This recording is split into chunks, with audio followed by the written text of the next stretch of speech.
औज़ुबिल्लाहिमिनश्शैतानिर्रजीम बिस्मिल्लाहिर्रहमानिर्रहीम। अल्लाह जल्ल शानहू दे नाम दे नाल अल्हम्दुलिल्लाहि रब्बिल आलमीन वल आक़िबतु लिल मुत्तक़ीन अस्सलातु वस्सलामु अला रसूलिहिल करीम। दोस्तों अस्सलाम वालेकुम।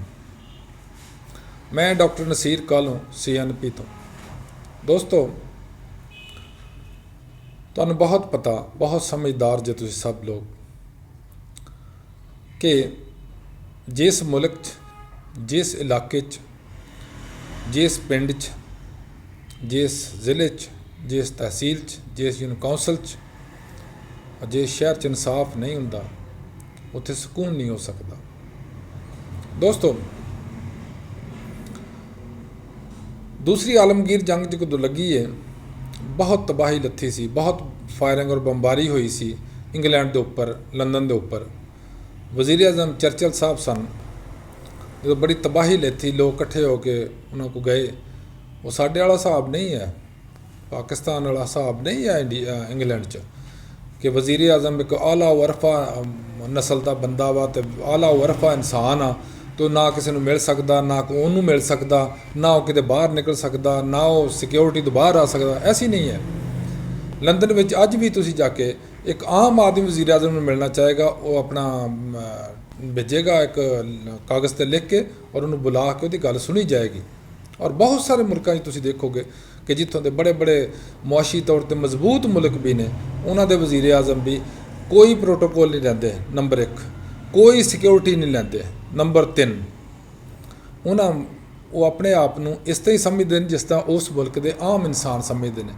जिस तरह मैं कल परसों देख रहा सा कि एक वज़ीर आज़म सी, उन्हें जनाब जिसले अपना टेन्यूर ख़त्म किया, बीबी सी, वो फिर बाद च उन्हें खाने पकाने वाला समान शुरू किया सी, कपड़े बेचने शुरू किए सी। जिस तरह आम स्टॉलों पर खलो के नहीं लोग कपड़े बेचते, इस तरह ही ओबामा साहब सन, 2 दफ़ा यानी 8 साल तक वो सदर अमरीका रहे हैं। लेकिन जिस वो बंदा रिटायर होया तो उहदे को अपना घर भी नहीं सी, बेचारे ने घर किराए तो लभ के तो फिर लिया तो कार्टून एक दिन बनाया सी फेसबुक के उपर कि साढ़े सियासतदानों की तरफों बनाया गया सी कि तू तो बेवकूफ़ आदमी, तू 8 साल तक अमरीका का सदर रहा तो तेरे को मकान का किराए का भी नहीं है, तो साड़ियाँ जायदादाद वेख लंदन च किनियां ने, दुबई च किनियां ने, तो मुल्क अपने च किनियां ने, तो जनेवा च किनियां, तो बेल्जियम च किनियां ने, तो स्विस बैंक अकाउंट साढ़े किन्ने ने। वो तो पागल है जिन्हें कुछ नहीं कमाया।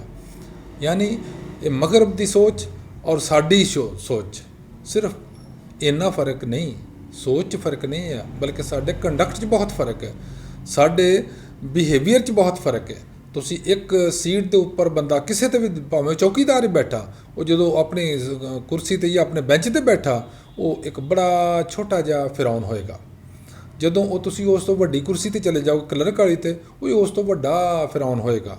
उस तो वड्डे अफसर ते चले जाओ, उस तो वड्डा फिरौन होएगा। यानी तुहानू एक नायब कासत तो ला के, यानी चपड़ासी तो ला के वज़ीर आज़म तक चले जाओ, तुहानू सारे फिरौन नज़र आउणगे, जिहदे च ब्यूरोक्रेसी बहुत वड्डे फिरौन ने, जिहदे च आ जाते पुलिस डिपार्टमेंट च बड़े बड़े वड्डे फिरौन तुहानू मिलणगे। रेवन्यू च देख लो, रेलवे का देख लो, किसी महकमे नूं तुसीं टच करके देख लो, तुहानू फिरौना ना भरे नज़र आउणगे, इंसान शाज ही नज़र आउणगे।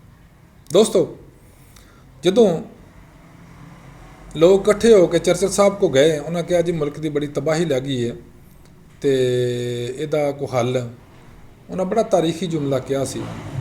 उन्हें कहा मैनू एक गल दसो, मेरे मुल्क च इंसाफ हो रहा कि नहीं हो रहा। उन्हें कहा जी इंसाफ बिल्कुल 100% साढ़े हो रहा। उन्हें कहा फिर तुहानू घबराउण की जरूरत कोई नहीं, सानू कुछ नहीं हो सकता। यानी बकौल चर्चिल साहब दे, जिस मुल्क च इंसाफ है उन्होंने कोई नहीं तोड़ सकता, उन्होंने कोई नहीं नुकसान दे सकता, उन्होंने कोई नहीं पट्ठा बिठा सकता उदा। लेकिन बिल्कुल ये उल्ट, जिथे इंसाफ नहीं है उत्थे वो कुछ ही होना जो साढ़े हो रहा, उत्थे ये कुछ ही होना जो श्रीलंका च होया, उत्थे ये कुछ ही होना जो बाकी तुसी अफ्रीकी मुल्कों च देख रहे हो कि कुछ उत्थे हुंदा पिया। देखो ना हैरानगी की गल है कि आया एक आम आदमी और एक खास आदमी, उन्होंने वास्ते इंसाफ के तराजू इक्को जे नहीं होने चाहिए। जो तो काजी डंडियां मारनगे ਇੱਕ ਬੰਦਾ ਫੌਤ ਹੋ ਜਾਂਦਾ, ਮਰ ਜਾਂਦਾ, ਔਰ ਮਰਨ ਤੋਂ ਬਾਅਦ ਇਹਦੇ ਕੇਸ ਦਾ ਫੈਸਲਾ ਹੋਣ ਡਿਆ। ਲੇਕਿਨ ਇੱਕ ਆਉਂਦਾ, ਉਹ ਅਦਾਲਤ 'ਚ ਹਾਜ਼ਰ ਵੀ ਨਹੀਂ ਹੁੰਦਾ, ਉਹਦੀ ਜਨਾਬ ਹਾਜ਼ਰੀ ਵੀ ਲੱਗ ਗਈ, ਉਹਦਾ ਬਾਇਓਮੈਟ੍ਰਿਕ ਵੀ ਹੋ ਗਿਆ, ਉਹਦਾ ਜਨਾਬ ਸਭ ਕੁਝ ਹੋ ਗਿਆ, ਉਹਨੂੰ ਰਿਲੀਫ ਵੀ ਮਿਲ ਗਿਆ। ਦੂਸਰੀ ਤਰਫ ਇਹ ਗਰੀਬ ਆਦਮੀ ਆ, ਉਹ ਅੱਡੀਆਂ ਰਗੜ ਰਗੜ ਕੇ ਅਸੀਂ ਸਿਵਲ ਜੱਜ ਦੀ ਅਦਾਲਤ 'ਚ ਡਰਦੇ ਰਹਿੰਦੇ ਹਾਂ, ਐਡੀਸ਼ਨਲ ਸੈਸ਼ਨ ਜੱਜ ਦੀ ਅਦਾਲਤ 'ਚ ਡਰਦੇ ਰਹਿੰਦੇ ਹਾਂ।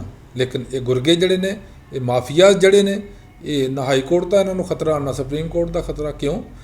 ਇਹਨਾਂ ਦਾ ਇੱਕ ਮਕੂਲਾ ਵੇ ਕਿ ਜੱਜ ਨਹੀਂ, ਤੁਸੀਂ ਨਾ ਵਕੀਲ ਨਾ ਕਰੋ, ਜੱਜ ਹੀ ਕਰ ਲਓ। ਔਰ ਜਦੋਂ ਜੱਜ ਹੀ ਕਰ ਲੈਣਾ, ਫਿਰ ਇਨਸਾਫ ਤੇ ਉਹਨਾਂ ਦੇ ਘਰ 'ਚ ਬੈਠਿਆ ਮਿਲ ਜਾਣਾ।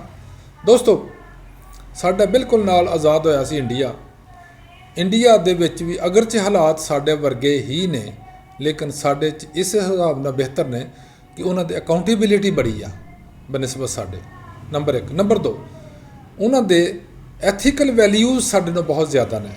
ਉੱਥੇ ਉਹ ਕੁਝ ਸਾਡੇ ਜੋ ਨੁਮਾਇੰਦੇ ਸਾਡੇ ਬੈਠ ਕੇ ਅਸੈਂਬਲੀ ਦੇ ਵਿੱਚ ਲੈਜਿਸਲੇਸ਼ਨ ਕਰਦੇ ਨੇ ਕਿ ਜਨਾਬ ਅਗਰ ਕਿਸੇ ਨੇ ਕਿਸੇ ਨੁਮਾਇੰਦੇ ਦੇ ਖਿਲਾਫ ਕੋਈ ਗੱਲ ਕੀਤੀ, ਉੱਤੇ ਇਤਰਾਜ਼ ਕੀਤਾ, ਕੋਈ 'ਤੇ ਇਲਜ਼ਾਮ ਲਗਾਇਆ, ਉਹਨੂੰ ਜਨਾਬ ਇੱਥੇ ਨਵੀਂ ਕੋਰਟ ਬਣ ਗਈ ਆ ਪਾਰਲੀਮੈਂਟ, ਉਹ ਪਾਰਲੀਮੈਂਟ 'ਚ ਬੁਲਾਇਆ ਜਾਏਗਾ ਜਿਹਦੀ ਸਜ਼ਾ 5 ਸਾਲ ਹੋਏਗੀ। ਲੇਕਿਨ ਇੰਡੀਆ 'ਚ ਇਹ ਨਹੀਂ ਹੈ। ਉੱਥੇ ਲੋਕ ਆਪਣੇ ਨੁਮਾਇੰਦਿਆਂ ਨੂੰ ਪੁੱਛਦੇ ਨੇ, ਖੜਿਆਂ ਕਰਦੇ ਨੇ, ਸਟੈਂਡ ਟੂ ਕਰਦੇ ਨੇ, ਪੁੱਛਦੇ ਨੇ ਹਾਂ ਹੁਣ ਕੀ ਕੀਤਾ ਸਾਡੇ ਵਾਸਤੇ, ਇੰਨੇ ਪੈਸੇ ਆਏ ਸੀ, ਉਹ ਦੱਸ ਕਿੱਧਰ ਗਏ ਨੇ। ਲੇਕਿਨ ਉੱਥੇ ਪੈਸੇ ਵੀ ਬੜੇ ਹਿਸਾਬ ਨਾਲ ਆਉਂਦੇ ਨੇ। ਇਹੀ ਵਜ੍ਹਾ ਕਿ ਉਸ ਮੁਲਕ ਦੀ ਜਿਹੜੀ ਹੈ ਜ਼ਰੇ ਮੁਬਾਦਲਾ, ਉਹ ਇਸ ਤਰ੍ਹਾਂ ਤੇਜ਼ੀ ਨਾਲ ਉੱਪਰ ਗਿਆ ਕਿ ਉਹ ਛੱਡੀ ਤਾਕਤ ਬਣ ਗਿਆ ਦੁਨੀਆ ਦੀ। ਲੇਕਿਨ ਸਾਡੀ ਜਿਹੜੀ ਬੜੀ ਅੱਛੀ ਸੇਵਿੰਗ ਸੀ ਜਾਂ ਜ਼ਰੇ ਮੁਬਾਦਲਾ 'ਚ ਅਸੀਂ ਬੜੇ ਮਾਕੂਲ ਸਾਂ ਸਨ 85 ਤੋਂ ਪਹਿਲੇ। ਲੇਕਿਨ 85 ਤੋਂ ਬਾਅਦ ਕਰਜ਼ੇ ਆ ਰਹੇ ਨੇ, ਲੇਕਿਨ ਸਾਡਾ ਜ਼ਰੇ ਮੁਬਾਦਲਾ ਨਹੀਂ ਉੱਪਰ ਆ ਰਿਹਾ। ਉਹਦੀ ਕੀ ਵਜ੍ਹਾ? ਉੱਥੇ ਇਹ ਮਿਹਰਬਾਨੀਆਂ ਨੇ ਇਹਨਾਂ ਖਾਨਦਾਨਾਂ ਦੀਆਂ ਜਿਹੜੇ ਮਰੂਸੀ ਤੌਰ 'ਤੇ ਸਾਡੇ ਉੱਤੇ ਕਾਬਜ਼ ਨੇ, ਇਸ ਸਿਆਸਤ 'ਤੇ ਕਾਬਜ਼ ਨੇ, ਇਸ ਮੁਲਕ 'ਤੇ ਕਾਬਜ਼ ਨੇ, ਔਰ ਹਰ ਆਪਣੇ ਇਲਾਕੇ 'ਚ ਕਾਬਜ਼ ਨੇ। ਆਪਣੀ ਨਸਲ ਮੁੱਕਣ ਦੇ ਕਰੀਬ ਹੁੰਦੀ ਆ, ਨਵੀਂ ਨਸਲ ਤਿਆਰ ਕਰਕੇ ਸਾਡੇ 'ਤੇ ਸਵਾਰ ਕਰ ਦਿੰਦੇ ਨੇ। ਯਾਨੀ ਅਸੀਂ ਇੰਡੀਆ 'ਚ ਰਹਿੰਦੇ ਆ, ਸਾਡੇ ਪੇਰੈਂਟਸ ਜਿਹੜੇ ਨੇ, ਸਾਡੇ ਵਾਲਦੈਨ ਜਿਹੜੇ ਨੇ, ਜਾਂ ਇੰਡੀਅਨ ਦੌਰ ਦੇ ਜਿਹੜੇ ਲੋਕ ਸੀ ਮੁਤਹਿਦਾ ਇੰਡੀਆ ਦੇ, ਉਦੋਂ ਅੰਗਰੇਜ਼ਾਂ ਦੇ ਗੁਲਾਮ ਸੀ, ਹੁਣ ਅਸੀਂ ਇਕੱਠੇ ਅੰਗਰੇਜ਼ਾਂ ਦੇ ਗੁਲਾਮ ਆ। ਜੇ ਬਿਊਰੋਕ੍ਰੇਸੀ ਵਾਲ ਕੋਈ ਮਸਲਾ ਲੈ ਕੇ ਜਾਂਦੇ ਆ, ਸਾਨੂੰ ਉੱਥੇ ਪਤਾ ਲੱਗਦਾ ਅਸੀਂ ਗੁਲਾਮ ਆ। ਅਗਰ ਕਿਸੇ ਪੁਲਿਸ ਡਿਪਾਰਟਮੈਂਟ 'ਚ ਲੋਕ ਜਾਂਦੇ ਨੇ, ਉੱਥੇ ਉਹਨੂੰ ਪਤਾ ਲੱਗਦਾ ਅਸੀਂ ਗੁਲਾਮ ਆ। ਲੇਕਿਨ ਅਫਸੋਸ ਇਸ ਤੋਂ ਆ, ਇਨਸਾਫ ਅਦਾਲਤਾਂ ਨਹੀਂ ਦੇਣਾ ਹੁੰਦਾ। ਅਗਰ ਅਦਾਲਤਾਂ ਇਨਸਾਫ ਨਹੀਂ ਦੇਣ, ਉੱਥੇ ਗਰੀਬ ਆਦਮੀ ਕੀ ਕਰ ਲੇਗਾ। ਲੇਕਿਨ ਤੀਸਰਾ ਫੈਕਟਰ ਜਿਹੜਾ ਬੜਾ ਹੀ ਅਹਿਮ ਹੈ ਇਹਦੇ 'ਚ, ਉਹ ਹੈ ਸਾਡਾ ਮੀਡੀਆ। ਜੇ ਇਸ ਮੁਲਕ ਦਾ ਮੀਡੀਆ ਜ਼ਿੰਦਾ ਹੋਵੇ, ਖੁਦਾ ਨਖਾਸਤਾ ਫੌਤ ਨਾ ਹੋ ਗਿਆ ਹੋਵੇ, ਉਸ ਮੁਲਕ 'ਚ ਇਨਸਾਫ ਆਪੇ ਹੀ ਉਹ ਕਰਵਾ ਲੈਂਦੇ ਨੇ। ਉੱਥੇ ਵਾਕਈ ਇਨਸਾਫ ਅਦਾਲਤਾਂ ਨੂੰ ਕਰਨਾ ਪੈਂਦਾ, ਔਰ ਬਿਊਰੋਕ੍ਰੇਸੀ ਨੂੰ ਇਨਸਾਫ ਨਾਲ ਚੱਲਣਾ ਪੈਂਦਾ, ਔਰ ਸਿਆਸਤਦਾਨ ਵੀ ਅਕਾਊਂਟੇਬਲ ਹੁੰਦੇ ਨੇ ਮੀਡੀਆ ਦੇ ਅੱਗੇ। ਲੇਕਿਨ ਜਿੱਥੇ 90 ਤੋਂ 95% ਮੀਡੀਆ ਹੀ ਵਿਕਿਆ ਹੋਵੇ, ਖਰੀਦਿਆ ਗਿਆ ਹੋਵੇ, ਉਹਨਾਂ ਦੀ ਕੀਮਤ ਵਸੂਲ ਕਰ ਚੁੱਕੇ ਹੋਣ, ਉਹ ਕੀ ਕਰਨਗੇ ਕਿਸੇ ਦੇ ਖਿਲਾਫ? ਉਹ ਕਿਸੇ ਦੇ ਖਿਲਾਫ ਕੁਝ ਨਹੀਂ ਕਰ ਸਕਦੇ, ਉਹ ਕਿਸੇ ਨੂੰ ਹਾਈਲਾਈਟ ਨਹੀਂ ਕਰ ਸਕਦੇ। ਜੇ ਇਸ ਮੁਲਕ 'ਚ, ਗਰੀਬ ਮੁਲਕ 'ਚ, ਜਿੱਥੇ ਜ਼ਹਿਰ ਖਾਣ ਵਾਸਤੇ ਬਕੌਲ ਸਾਡੇ ਵਜ਼ੀਰ ਆਜ਼ਮ ਸਾਹਿਬ ਪੈਸਾ ਨਹੀਂ ਹੈ, ਉੱਥੇ 10 ਅਰਬ ਸਿਰਫ ਆਪਣੇ ਇਸ਼ਤਿਹਾਰਾਤ ਵਾਸਤੇ ਔਰ ਫਾਈਨੈਂਸ਼ੀਅਲ ਸਪੋਰਟ ਵਾਸਤੇ ਮੀਡੀਆ ਨੂੰ ਦੇ ਦਿੱਤੀ ਜਾਏ, ਉੱਥੇ ਤੁਸੀਂ ਮੀਡੀਆ ਤੋਂ ਕੀ ਉਮੀਦ ਕਰੋਗੇ?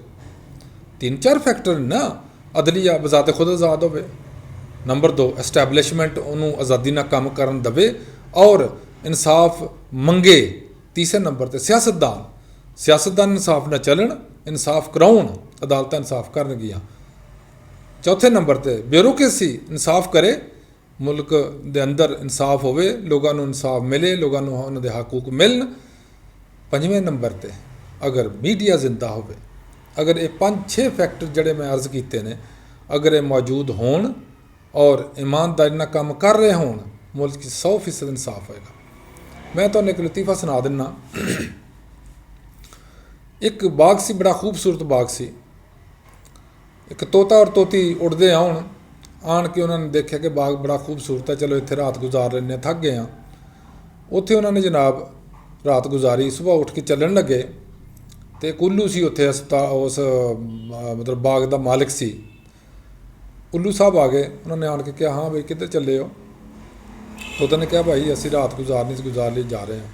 ਉਹਨੇ ਕਿਹਾ, ਇਹਨੂੰ ਨਾਲ ਕਿਉਂ ਲੈ ਕੇ ਚੱਲਿਆ ਤੋਤੀ ਨੂੰ? ਉਹਨੇ ਕਿਹਾ, ਮੇਰੀ ਬੀਵੀ ਆ, ਮੇਰੀ ਸਾਥੀ ਆ, ਮੇਰੀ ਹਮਰਾਜ਼ ਆ, ਮੇਰੀ ਹਮ ਨਸਲ ਆ। उल्लू ने कहा नहीं है तेरी कुछ नहीं लगती, ये मेरी तोती आ। उन्हें कहा नहीं यार ये अकल समझ शक्ल रंग ढंग हर चीज़ मेरे ते आ, ये दुम मेरे वर्गी, ये पूछल मेरे वर्गी, ये चुंझ मेरे वर्गी, ये रंग मेरे वर्गा। उन्हें कहा सब कुछ ही तेरे वर्गा हो, ये फिर भी मेरी है तेरी नहीं है। तोता बेचारा बड़ा जिच होया, तो उन्हें कहा यार किसी को फिर इंसाफ करा लो। उन्हें करवा लो जिदे को मर्जी। ये गिद्दड़ तुरया जान दिया सी, गिद्दड़ नूं उन्होंने जज बना लिया। जज को गए, जज नूं कहा जी गिद्दड़ साहब यह साडा इंसाफ कर दिओ। की इंसाफ है? उन्हें कहा भी यह तोती देख लै मेरी है, मेरी बीवी है, मेरे नाल आई है, मेरे नाल ही जाना इन्हें, लेकिन ए उल्लू उत्ते कब्जा कर बैठा। जदों कि उहदी आवाज़ मेरी, शक्ल मेरी, रंग मेरा, ढंग मेरा, लेकिन उल्लू कहंदा मेरी आ। उन्हें कहा मैं फैसला महफूज कर लेना। फैसला महफूज कर लिया। गिद्दड़ ने घंटे बाद कहंदा मैं फैसला सुनावांगा। घंटे बाद उन्हें फैसला सुनाया कि ये तोती जड़ी है उल्लू दी आ। उन्हें तोते ने खप छप पाई बथेरी, लेकिन उल्लू ने बड़े गल उन्हें वत्तर दी या पते दी कीती। उन्हें कहा ओए तोतिया रोन धोन का कोई फायदा नहीं। जिस जगह ते जिस मुल्क च जिस अदारे च जिस इलाके च इंसाफ नहीं होए ना, उत्थे इस तरह ही वीरानी हुंदी आ जिस तरह मेरे इस बाग च हो रही आ। क्योंकि इत्थे इस बाग च इंसाफ नहीं हो रहा, इस वास्ते एडा खूबसूरत बाग होने की बजाय तेनों कोई होर परिंदा नज़र आया तेरे तो सिवा जिहड़ा गलती ने इत्थे आ बैठा। उन्हें कहा नहीं, उन्हें कहा यही वजह। तुसीं अज देखो साडे मुल्क च अज भी लोगों नूं पासपोर्ट नहीं मिलते पे। क्यों नहीं मिलते पे? बड़ी वड्डी वजह, सारी दुनिया अपनी प्रॉपर्टियां वेच के दौड़े जान डे मुल्क चों निकलो, इत्थे पता नहीं की हो जाना। जिथे इंसाफ नहीं है उत्थे लोग रहन किस तरह, उत्थे रहणगे ते करनगे की बेचारे। लिहाजा अज भी पासपोर्ट वालियां देखो पासपोर्ट नहीं बना रहे, कह रहे साडे कोल पेपर ही नहीं है। जो पेपर खत्म हो गए ने पासपोर्ट कित्थों मिलना? जो पासपोर्ट नहीं मिलना तो तुहां जाना कित्थों? इत्थे ही रहना। असीं इत्थे जोगे ही हाँ। ਜਿਹੜੇ ਜਾਣ ਵਾਲੇ ਨੇ ਉਹਨਾਂ ਦੇ ਟਿਕਟ ਪਹਿਲੇ ਬੁੱਕ ਹੋਏ ਹੁੰਦੇ ਨੇ, ਉਹਨਾਂ ਨੂੰ ਪਾਸਪੋਰਟ ਦੀ ਜ਼ਰੂਰਤ ਨਹੀਂ ਹੁੰਦੀ, ਉਹਨਾਂ ਨੂੰ ਵੀਜ਼ੇ ਦੀ ਕੋਈ ਜ਼ਰੂਰਤ ਨਹੀਂ ਹੁੰਦੀ। ਅਸੀਂ ਭਾਈ ਇੱਥੇ ਹੀ ਰਹਿਣਾ, ਅਸੀਂ ਇੱਥੇ ਹੀ ਮਰਨਾ, ਤੇ ਅਸੀਂ ਇੱਥੇ ਹੀ ਜੀਣਾ, ਤੇ ਜੋ ਵੀ ਭੁਗਤਣਾ ਅਸੀਂ ਇੱਥੇ ਹੀ ਭੁਗਤਣਾ। ਅੱਲਾਹ ਤਾਲਾ ਸਾਡੇ 'ਤੇ ਆਪਣਾ ਕਰਮ ਫਰਮਾਏ, ਮਿਹਰਬਾਨੀਆਂ ਕਰੇ ਸਭ ਦੇ ਉੱਪਰ, ਪਾਕਿਸਤਾਨ ਨੂੰ ਇਸਤਹਕਾਮ ਅਤਾ ਫਰਮਾਏ ਔਰ ਸਾਡੇ ਇਹਨਾਂ ਹੁਕਮਰਾਨਾਂ ਨੂੰ ਅਕਲ ਓ ਹਦਾਇਤ ਅਤਾ ਫਰਮਾਏ। अस्सलामु अलैकुम, अल्लाह हाफिज़।